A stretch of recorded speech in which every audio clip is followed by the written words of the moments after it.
Hello, and welcome back to the Art of Reduction. My name is Reeve Andrews, and I'm going to be your barber today.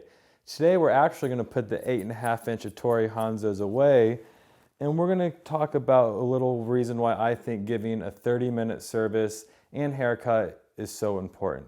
So we're just going to take a little while just to talk about the way my mind works on just the timing of the haircut and the timing of the service, and how the haircut and the service are totally two different things that we need to bring together within that 30 minutes to really create a wonderful haircut and service for your client.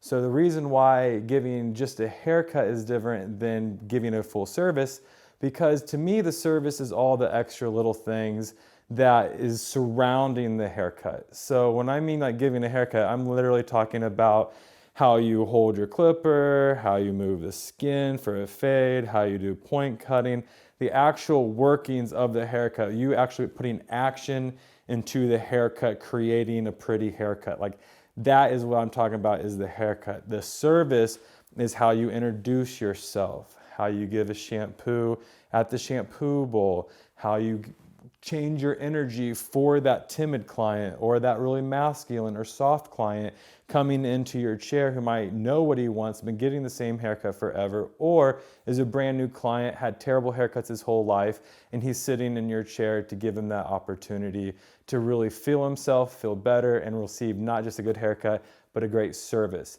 And I also would have to say, giving a great haircut doesn't technically mean you're giving a great service. I also don't think giving a great service technically means you're going to give a great haircut. But if you are giving a 30-minute great service, I promise you the odds are your haircut's going to be very great.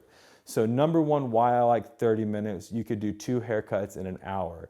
That means you're getting tipped twice, you're getting paid twice in an hour, which most females take an hour to do. They're only tipping once, maybe a little bit higher price service. But I'm actually doing 2 haircuts in that hour, getting tipped twice. And more importantly, that's 2 extra mouths who's gonna go out there in the world and tell their homies or coworkers about how great your haircut was and how great your service was.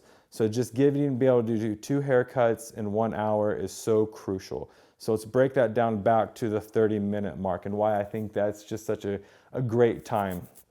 Number one, the service starts soon as they walk in the door. As soon as they come in, you really want your shop nice and clean. You want some good energy in there. And that's literally you being a good person when you walk into that place in the morning, whoever's opening up the shop, setting the vibe, setting the tone, keeping it clean, putting things in the order. Like you're cultivating that type of energy and a vibe. It really is, was it thought of? Did these people think about the design of the place, you know? So just instantly, as soon as they walk in, it should hopefully smell good. The front person or yourself is introducing yourself. Welcome to the shop, take a seat. The bathroom is in the back if you haven't been here before. Really make sure you're starting out that service instantly as soon as they walk in, setting a rapport, setting a good energy, and more importantly, you're cultivating an energy for your service.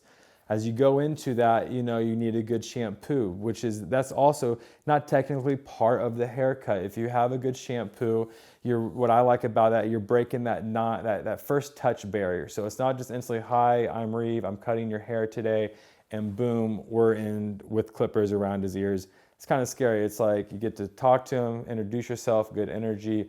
You bring him back to the shampoo bowl. You're showing control. You're showing that you're not getting them wet or drenching them. You're not getting in their ears. You have good control of them. You're breaking that touch barrier. So that's another part of the service, is just adding extra little things to your haircut that we're actually going to do. It's the little things before, during, and after the haircut that really create that service and that added detail to the haircut that we're about to get to.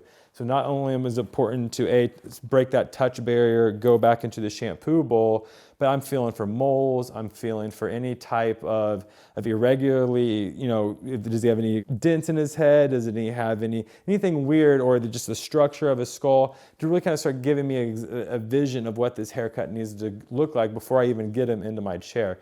More importantly, I really don't like to do too much talking when I'm in the shampoo bowl. It's a relaxing state. They're back. And more importantly, I'm just getting the hair prepped for my client. So that's another thing, is just adding, good service to your haircut. So now I introduced him, I had my consultation, I made him feel comfortable, I came and relaxed him in my shampoo bowl, I got his hair ready and prepped, and a lot of times I'm doing a lot of scissor work, so having that hair completely saturated before I get to the haircut really helps me out. But more importantly is I could do all of that in 3 or 4 minutes, 5 minutes tops. Can I introduce myself, give a nice consultation, break him down, shampoo him, getting him relaxed before I even get him into my chair for game time. And when I mean game time, it's start that first initial haircut, that first tap in of that hard line. That's the scary stuff. So if I can make my client comfortable leading up into that haircut by giving a good service, that's where the money happens. So that's where he's comfortable, he's trusting you, you already give him a good touch. So as soon as you do that quick notch to create that hard line for that bald fade, or if you tack it, whichever way you tack it, he's instantly not going to be tensed up and still, because you've already kind of broke him down and you showcase that you're a confident barber in yourself and you're trying to make a good experience for your person. So as we get into the haircut, so now we're in the moment where we're actually doing the action, starting the fade, taking the bulk off the top, starting your texture, creating guidelines. We've already had our shampoo, our consultation, we've introduced ourselves, so we're already kind of vibing within the haircut now, okay? We have a good rapport, I shook his hand, all of that. So while we're in the good haircut time, the real service is that connection, having good control, being in control of your client as you're working around the fade, getting the haircut right.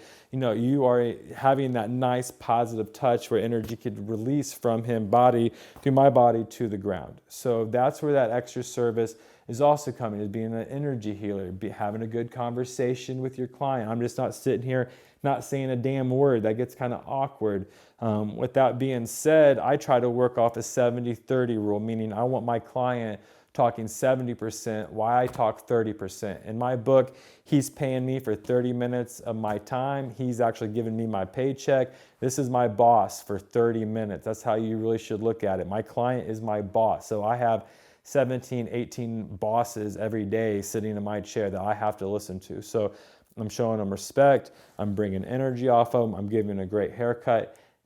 Not just the haircut, but I'm giving a great service. I'm having nice sprays. I'm cleaning my stations clean. If I drop something, I'm spraying it off with disinfectant. I'm doing all this stuff to showcase that I care for my client. And I think that's the biggest thing maybe with the service, is that it's showing that I care. I care about the way it smells in here, the way it looks in here, the way you feel, the way it feels when I cut your hair.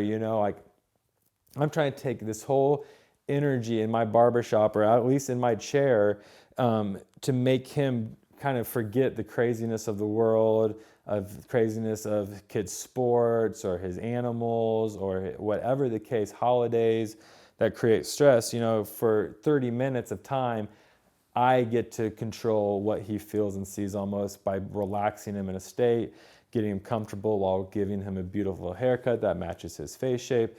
So as we transition out of giving him a good haircut, more importantly, I love to show my client to the mirror, making sure that, I show him every single angle. I will give him the mirror. He could check it out himself, and really want to make sure that before I go rinse him off, that I've also showed him product. I styled him out. I showed him how to use the product. I gave him information to make his hair look good at home. That's a part of the service, how I give him knowledge. I preach into him about how to take care of his hair, what products might look good.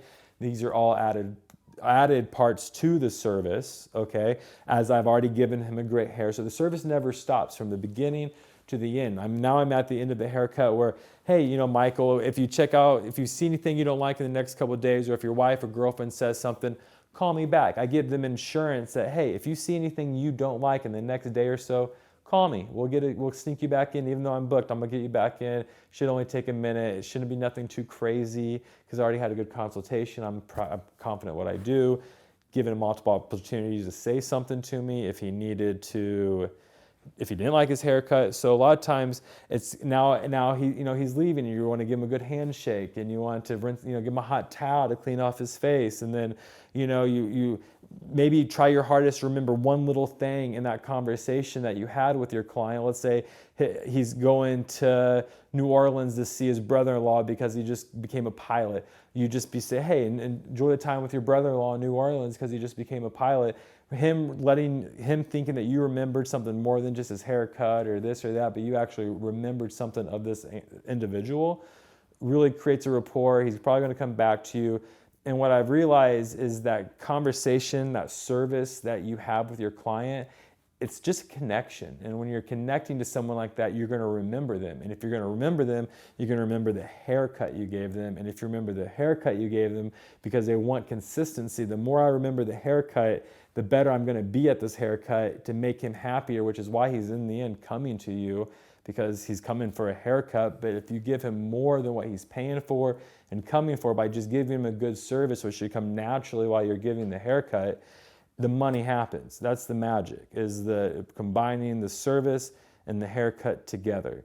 And so when you realize it's just not about sitting here, not touching him, just ripping through his haircut with clippers, no talking, just blah, blah, blah, kind of quick. He feels that you're ready to get him out of here. Like, that's the negative of service. So you're going to be limiting yourself for how much money you can make because they're coming in paying this much for a haircut.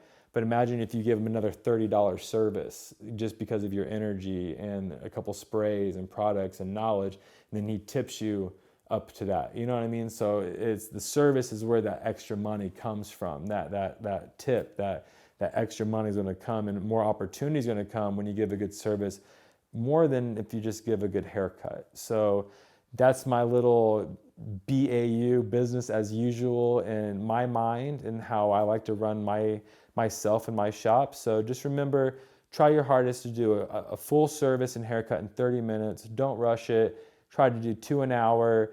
And if you want to do one haircut in 1 hour, make sure you add however much it would cost you to do 2 haircuts to really kind of get you stepping in that right direction to make a lot of good money for yourself and your family.